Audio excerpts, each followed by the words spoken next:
अहोई अष्टमी व्रत कार्तिक कृष्ण पक्ष की अष्टमी तिथि को रखा जाता है।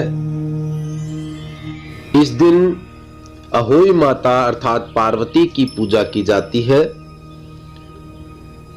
यह व्रत संतान की लंबी उम्र के साथ साथ उसकी शिक्षा, करियर, कारोबार और उसके पारिवारिक जीवन की बाधाएं भी दूर कर सकता है। व्रत में 2-3 बातों का विशेष ध्यान रखेंगे। व्रत करते समय या व्रत वाले दिन आपको मांस मदिरा का सेवन नहीं करना है। घर में किसी भी प्रकार का कलह नहीं करना है। शांत रहना है। माता के नाम का जाप करना है। अहोई माता की पूजा करने के बाद आपको अहोई व्रत कथा सुननी है। उसके बाद पूरे दिन माता के नाम का जाप करना है जब भी समय लगे, और रात को तारे देखकर इस व्रत को खोला जाता है। अहोई व्रत कथा इस प्रकार से है।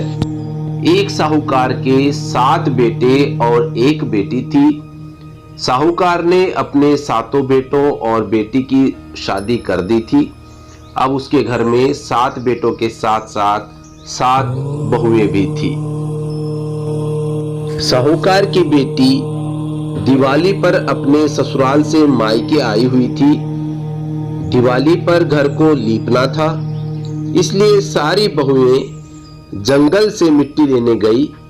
ये देखकर ससुराल से मायके आई साहूकार की बेटी भी उनके साथ चल पड़ी। साहूकार की बेटी जहां मिट्टी काट रही थी, उस स्थान पर साही अपने 7 बेटों के साथ रहती थी। मिट्टी काटते हुए गलती से साहूकार की बेटी की खुरपी के चोट से साही का एक बच्चा मर गया। इस पर क्रोधित होकर साही ने कहा कि मैं तुम्हारी कोख को बांधूंगी।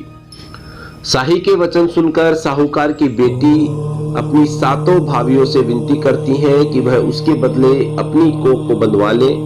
सबसे छोटी वाली भाभी ननद के बदले अपनी कोख बंधवाने के लिए तैयार हो जाती है, और इसके बाद छोटी भाभी के जो भी बच्चा होता है वह 7वें दिन मर जाता है। 7 पुत्रों की मृत्यु होने के बाद उसने पंडित को बुलवाकर इसका उपाय पूछा। पंडित जी ने सुरही गाय की सेवा करने की सलाह दी। सुरही सेवा से प्रसन्न होती है और छोटी बहू से पूछती है कि तुम मेरी सेवा क्यों कर रही हो। छोटी बहू उन्हें सारी कहानी बताती है कि उनके साथ क्या हुआ है। तो गाय माता प्रसन्न होती है और उसे साही माता के पास, जिसका बच्चा मर गया था, उसके पास लेकर जाती है। रास्ते में थक जाने पर दोनों आराम करने लगती हैं। अचानक साहूकार की छोटी बहू की नजर एक और जाती है, जहां देखती है कि एक सांप गरुड़ के बच्चे को खाने जा रहा था। वह उस सांप को मार देती है। इतने में गरुड़ भी वहां आ जाती है और खून बिखरा देखकर उसे लगता है कि छोटी बहू ने उसके बच्चे को मार दिया है। पर छोटी बहू बताती है कि उसने तो उसके बच्चे की जान बचाई है। गरुड़ बड़ी खुश होती है और सुरही सहित दोनों को साही के पास पहुंचा देती है। वहीं पर छोटी बहू साही की सेवा करती है। साही छोटी बहू की सेवा से प्रसन्न होकर उसे 7 पुत्र और 7 बहू होने का आशीर्वाद देती है और कहती है कि घर जाने पर तू अहोई माता का उद्यापन करना और साथ ही साथ अहोई बनाकर 7 कड़ाही देना। उसने घर लौटकर देखा तो उसके 7 बेटे 7 बहुएं भी बैठी मिली। वह खुशी के मारे भाव विभोर हो गई। उसने 7 अहोई बनाकर 7 कड़ाही देकर माता का उद्यापन किया।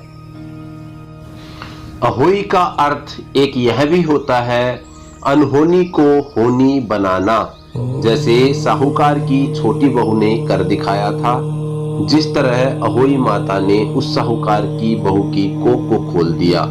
इस प्रकार इस व्रत को करने वाली सभी नारियों की मनोकामना पूर्ण होती है।